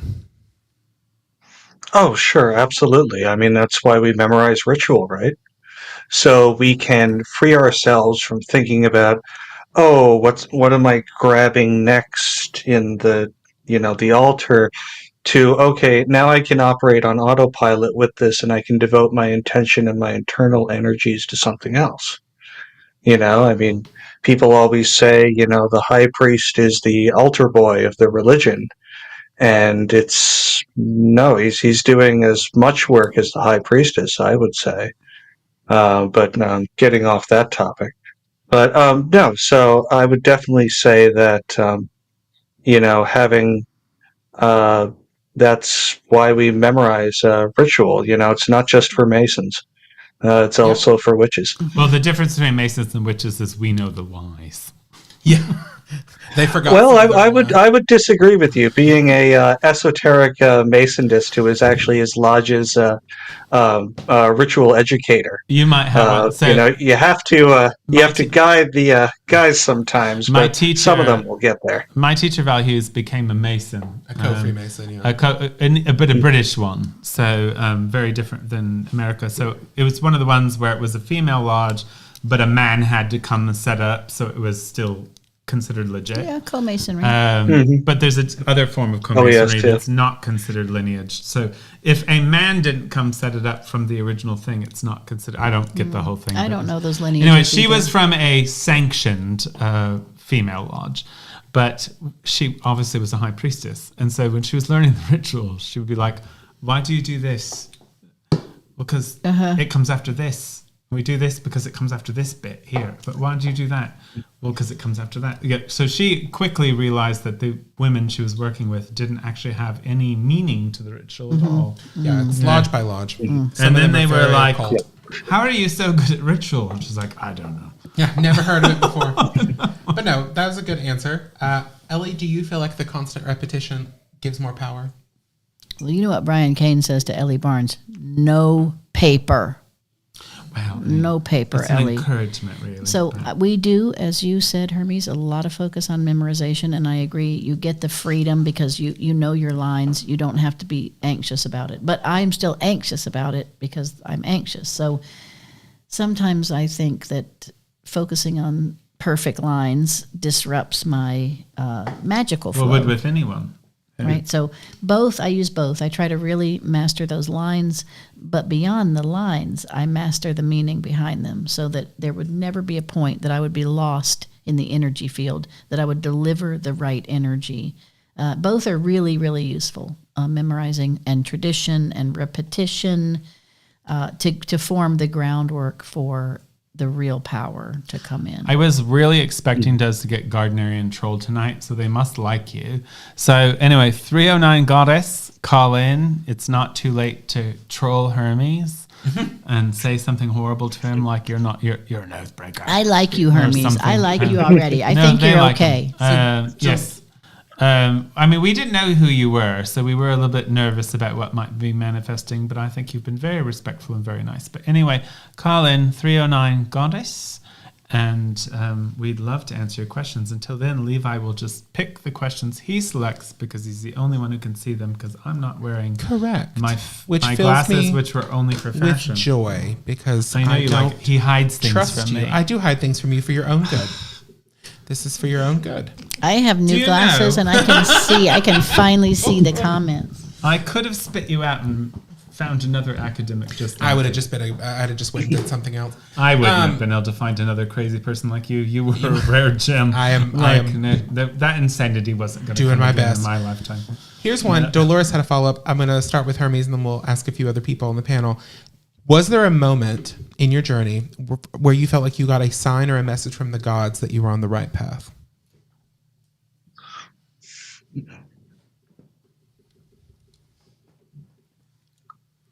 That is a really good question. Um, Now we get to find out if I it's would crazy. I'll try to keep it fun. I would say that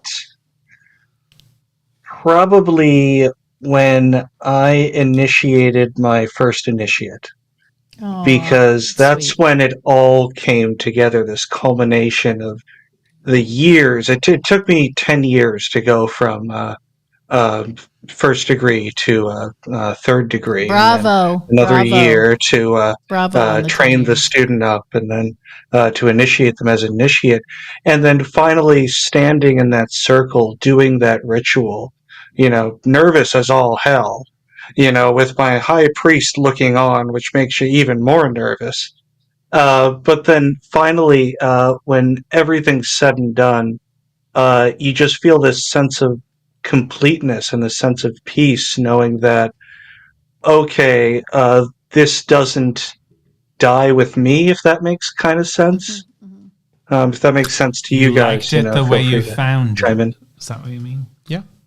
Ellie, what about you? Yeah. Was there a sign or a moment that was? Oh, I cry about it. It was as a child, the gods came down to me and saved my life, and I never forget that. No, I mean, I'm not saying it was a sign that I'm I was not laughing at you. sane or I'm laughing normal. with Levi. They didn't say you were sane or normal, Ellie. They just said we're going to save your life because you're a weird peanut. But they did, and they made themselves loud and clear, and they've showed up year after year. And I really love them. They're my best friends. What about you, Brian? Do you have like a specific I moment? don't really know anymore. I mean, I think You're that so far in it now. So it's many like weird it's just- times. It's So like many asking times. you when reality started. You're like, I don't know. I think the fact that just when I look at when I was in my early teens and I found my first What Witches Do book in that used bookstore, because at that time they were all out of print. You could get the Farrars, but you couldn't get Gardner or Right. or the Not Sanders hardly any, early no. works in the. I mean, I guess that was the Farrar, but Farrar pre him being married. So when he was just good all on his own. But what Witches Do wasn't available, so I got a used copy. I got my Mastering Witchcraft used. I got so many books used. I always Me too. wonder Used who books. was the person or people in Spokane, Washington, who had all these books that donated them, because there was obviously somebody there who donated all these books that I read. So in any way, whatever their journey was, greatly contributed to mine. But I went from reading this book that were all these British people, it was black and white from a long time ago, and I was never going to go to England. I was never going to meet these people. I was never going to get a coven like that, to working in circle with the woman on the cover. Yes. I think that's enough of, I don't think the gods have to say anything to me. I don't think they have to say anything to me because they did it. So, and I gave myself up as a willing sacrifice. You did. So, it'll all end in tears. Probably. Not mine, though. It'll be yours. Maybe. Yeah.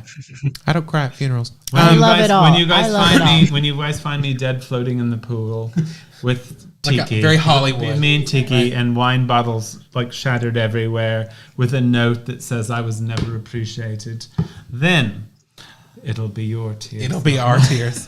So I want to tell a quick book story really fast. So I spent a lot of my adult early life in Pensacola, Florida. I always went to the library book sales. They were just huge.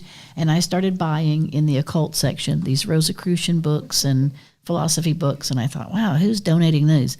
The same woman with this beautiful handwriting. I do wonder, who was it? And so I looked her up online. I looked at the obituary. She died in the 70s. I bought these books in the 80s and 90s. And I didn't call her family. Of course, I'm not going to call her family and saying, hey, I'm buying these used books at the library book sale and your mom's the owner of them. Do you still have the number? I don't, but I have the books with her name in it. That could be great for our next show. And I did, I know, right? And I did look at, obituaries. I'm sorry, I looked at obituaries online and found that her family was in Pensacola and that she passed away. You were that curious that you stalked this. And I saw that there was a family and that she passed away. And I thought, these family members just gave these books to the library to sell at the book sale. Which could be what happened. Of course it's what happened. But yeah. I just say to this woman, still, I have the books. I have her name in the books. I'm like, thank you so much for buying these books and letting me buy them for $1 a piece. I'm so thrilled. Thank you so much. 309 and her family. Goddess, we only have about 10 minutes. So if you don't call right now, you're not calling. Call right now because we got to pee in 10 minutes. Our next episode is going to be our grand finale for season 6. Woot woot! And we are simply just going to take calls, and we will have questions prepared for each other. I don't know about what. We'll talk about that. Sure. I'll announce it. But we're going to just do it the old school way. So we never have a guest for our grand finale. So you are our last guest of season 6. And I thought you were quite nice. Levi was afraid you were going to be terrible. I liked you. He makes things up, Hermes. I still he like makes you. I do sometimes make things up. He does this for fun. Like as an elf that you can't trust from the forest. No, that's how I've ever told you this. I'll tell you this. This is how I describe you to people. When people are like, what is he really like? What is it like to know him? Because people, they're shocked, right? He wonders if he does know me. And the thing is that I tell them, it's kind of like the fairy prince from like a folk tale who's like, I've hidden your children in this maze. If you find them, they'll live. Like, it's so fun. Everybody's having a good time. But if you don't find them by midnight, we're roasting them. Exactly, up they'll on be the eaten spit. at the feast, and These are lies. These are lies. Everybody's weeping, and he's just laughing. It's so funny, humans and their little issues of dying. That's how I describe you to people. Without the contact juggling. He loves me. Brian is definitely a reincarnated witch from a lot of lifetimes. That's absolutely true. But no, that's exactly how I tell people that you are, and you are that way. And you know what? You are as God made you. And you love it. You are as God. Can I tell you? I was literally, my thought just left me. I was going to tell you something to share with all of you that I loved. My husband is not involved in the witch world at all, and I was reading some snarky anti-Wiccan post that was like, anybody at BTW, Wicca, etc. And I just was so tired of it. And I said, my God, Patrick, they treat us like we're showing up to the damn car show in a day woo. And he just looks over and he goes, honey, at least you're at the car show. You and your day woo. You came to the showing car up at the show. damn car show in a day woo. Aww. And honey, at least you're at the car show. Because we allowed ourselves to be, one of my biggest works is to try to get us to not be so tied to the word Wicca. I'm not actually anti the word Wicca. I understand its context. I don't think it's properly being pronounced. and I don't think it's properly it's just what it represents. educated. Those 80s and 90s shoppers and eaters. It's Old English, and it used to be the old sacred word. It was a way Gerald was telling us, well, we're older. Well, yeah, it was Old English, so we were older. We had Old English, we had Middle English, now we have Modern English. So, yes, it's older, So it was just a way of doing it, and maybe he got that from the New Forest. I don't know. I don't know. But the reality of it is there's a lot of myth making around it, and I'm not even going to get into that. The point is, it's not relevant. He promoted this as the religion of witchcraft. So did all the elders. There's not one single elder that promoted this as Wicca. It didn't happen. Do you know who promoted it as Wicca? Scott Cunningham. And I don't know why it's so popular in America these days, but a lot of initiates in America are so hung up on being Wiccan. I think it's their idea of they can reclaim it like we got initiated in Haiti. It's too late. We don't have either. We don't own Wicca and we don't own witch either. They're both also associated with tons of traditions and movements we have nothing to do with. And I would say, Wicca is more associated with things we don't have anything to do with than the word witch, because that became unpopular.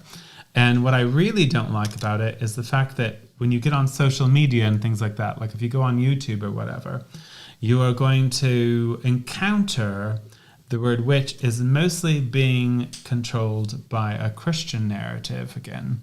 And they're on there talking about witches being Satanists and witches being part of the Antichrist, or you'll get the stuff in Africa or whatever, because they're posting the word more than we are. So I wish people would stop trying to be Old English. Yes, it's a part of us. Sure, fine. But it's not helping anyone. It just means witch anyway. Stop trying to reinvent the wheel and say, this is a religion. Neither one of those words was a religion in antiquity. They were describing people. We didn't have words for religions back then. The cult of Isis didn't have a word. You were just an initiate of Isis. Anyway, blessed be. I love that this is your trigger word. I love that you're scrolling through the comments. I want to say hello to Craig. It has a bigger meaning. Francis, hello, Francis in Australia. Dolores, Crystal.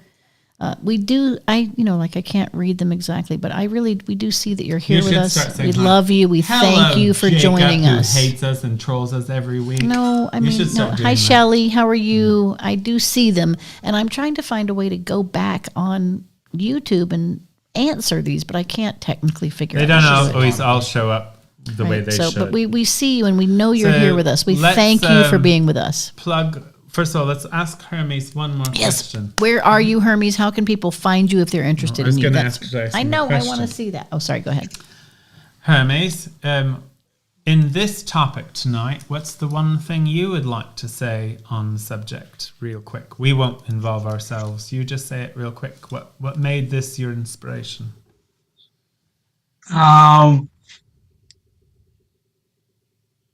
Made this my inspiration is my love for the tradition, and I will leave this by saying just beware of the janitors in any tradition. Beware of the people who would throw out and change things because they believe they are outmoded or not fitting with the natural modern world. Tradition is giving voice to the most underrepresented, that is, our living dead. The people who are not here to the whims of the modern world, but instead speak to us from a time previous. Don't be so quick to throw out their words and their teachings for something that is currently temporarily in vogue.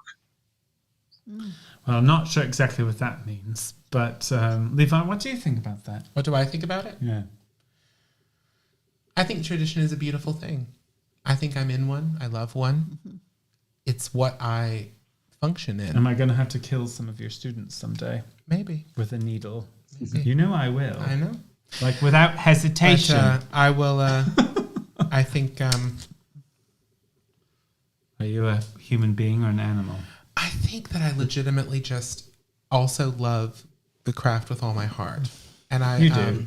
I will always love it. And I think people should remember the heart of the craft is love. Yes. So I don't like it when people use tradition as a way to hate. I don't like that at all. But it also can be misused as well. It's such a problem because I think I struggle with it because Levi and I have a lot of philosophical conversations. I struggle with it because the craft isn't going to make me change my ethics. So if the craft ever made me feel like I was violating love and ethics, I would walk away from the craft. The craft isn't going to ask me to do that. It never has. The craft is simply, it is. It's like the mom, there's a mother and there's a father, and they have babies. Like that's part of the craft. It's a fertility cult. So you don't need to rewrite that narrative, and that narrative's not bad. So I think that's the problem, is in people in the craft wanting to be socially acceptable, they sometimes feel like they have to apologize for what should be socially acceptable for everyone. The fact that we have a mother and a father and that they have babies, and that's how babies are made. The babies are all different. The babies can be all kinds of colors of the rainbows. The babies can have all kinds of sexualities. The babies can think all kinds of things about themselves. They can be good babies. They can be bad babies. There's tons of different ways they could be. Jelly babies. How did we get here? Because it's important, really, if you think about it. I think I'm saying something that is important in a veiled way. So I think that you can accept all the babies and still realize that it takes a mother and a father to have babies. But the dad also might be secretly gay and fucking your brother. So I knew we were going somewhere horrible. I probably shouldn't have said that on YouTube. I knew we were going somewhere horrible. Might not be able to broadcast that. I hate that we ended up here. It is true, though. You know what I'm saying? So, but also, the craft isn't against any of that. It really isn't. So the craft isn't against. Nothing in the craft says you can't cheat on your spouse, because the craft isn't concerned with that sort of thing. And that doesn't mean you should cheat on your spouse, everyone. I think that's bad. But the craft itself is concerned with a meaning of life that had nothing to do with what Christianity was already governing. So it wasn't really navigating the Christian world of judgment, morals, what's good, what's evil. And I think people get in the craft and they want to be holy, or they want to be purists, or they want to be whatever, extremists, self-righteous, I'm doing this for the good, and the craft isn't really that at all. In fact, I can't say too much, but I'm going to say the craft is witchcraft because it is ancient.